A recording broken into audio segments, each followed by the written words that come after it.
오늘 말씀은 창세기 30장 25절에서 43절입니다. 이사야 55장 8절로 9절에 내 생각은 너희 생각과 다르며 내 길은 너희 길과 달라서 하늘이 땅보다 높음 같이 내 길은 너희 길보다 높으며 내 생각은 너희 생각보다 높으니라 말씀하십니다. 사람의 계산과 하나님의 계산과의 차이는 하늘과 땅 차이가 나죠. 우리의 생각으로 그분의 계획과 역사를 다 이해할 수 없습니다. 그럼에도 불구하고 인간적인 잣대를 들이밀면 그 사람은 불신에 빠지게 되죠. 결코 하나님이 기뻐하시는 삶이 아닙니다.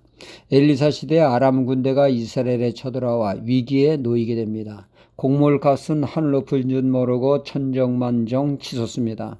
이때 엘리사가 선포하기를 내일 이맘때 곡물값이 껌값이 될 것이다. 이 말을 들은 한 장관이 코웃음치며 비웃었습니다. 이 상황이 맞지 않는 헛소리 집어치우라고 말이죠. 말도 되지 않는 말이라고 말이죠. 인간 생각으로 그 장관의 말이 일리가 있습니다. 말이 안 되는 소리가 맞죠. 그러나 하나님이 역사하시면 얼마든지 가능합니다.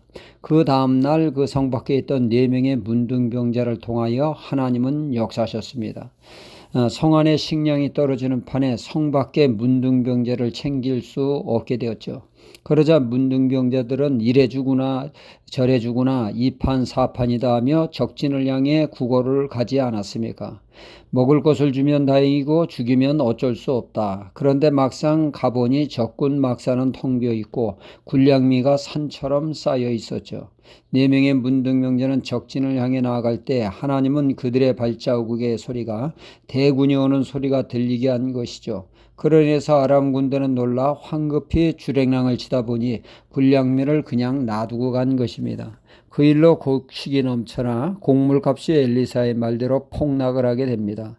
그때 그 장관이 말이 되는 소리 하라고 한 자에게 너는 그것을 보지만 먹지는 못하리라고 말씀하셨는데 그 말씀대로 그는 밀려나오는 인파에 깔려 압사당함으로 그것이 실현되었습니다.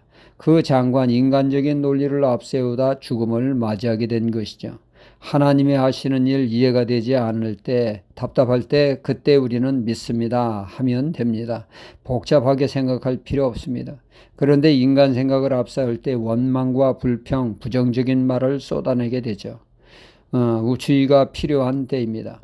이스라엘 백성이 출애굽을 할 때 이제 지긋한 종살이 끝 핑크빛 미래만이 있을 것이라고 그들은 생각했습니다. 그러나 막상 뚜껑을 열고 보니 앞에는 홍해바다가 뒤에는 애국 군대가 쳐들어오고 있어 졸지에 샌드위치 신세가 됩니다.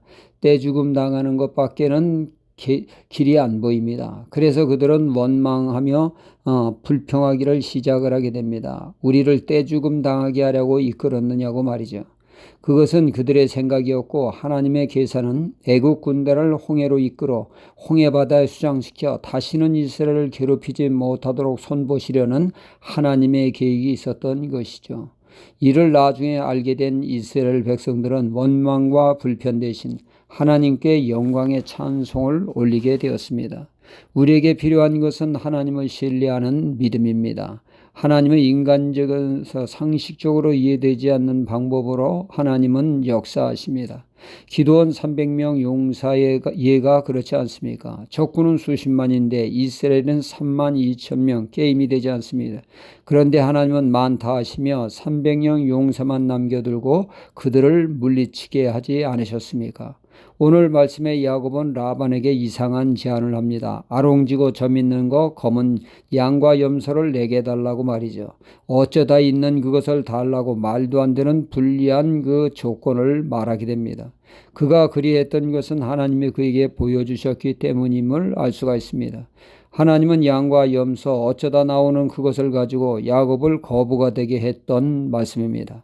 하나님이 하신다면 그 어떤 악정권에도 승리하고 축복받고 은혜를 받게 되어집니다. 고로 우리 인간 생각 내려놓고 하나님의 뜻대로 살 때 하나님의 놀라운 역사를 맛보게 됨을 믿습니다. 할렐루야.